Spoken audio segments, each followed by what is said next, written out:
निरक्षर हा समाज दुबळा, कुठे तयांची पायरी. रमाबाईचे नशीब मोठे, झाली भीमाची नवरी.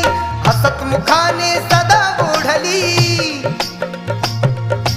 हसत मुखाने सदा ओढली गाडी ही संसाराची.